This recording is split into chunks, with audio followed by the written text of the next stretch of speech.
কি করো? কফি খাই। এটা কি কফি খাওয়ার জায়গা? তাহলে কোথায় কফি খাবো? বাথরুমে বসে কফি খাবো গতকালকের মতো, নাকি রান্নাঘরে বসে কফি খাবো? আরে বাবা, এখানে কফি খেলে সমস্যা কি? এখানে কফি খেলে তোমার সমস্যা না থাকতে পারে, আমার সমস্যা আছে। কি সমস্যা? ওটা কি? ওটা মহিলা হোস্টেল। তাই নাকি? এটা মহিলা হোস্টেল? তুমি মহিলা হোস্টেল বলে তাকালে কেন? না না, আমি জানতাম না যে এটা মহিলা হোস্টেল। কেন, কি হয়েছে? তুমি আবার তাকাইছো?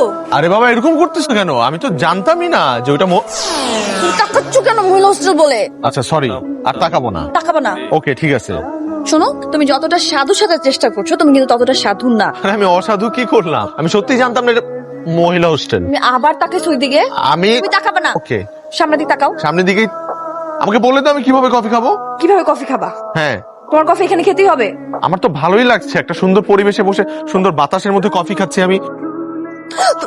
ওকে সরি। বসো বসো বসো। কেন? কি করতেছো তুমি? তোমাকে অন্য পড়াই দিচ্ছ কেন? আমি কি মেয়ে মানুষ নাকি? এখন থেকে যতবারই তুমি এখানে আসবা কফি খেতে, এটা পরে বসে কফি খাবা। না, কফি খাও।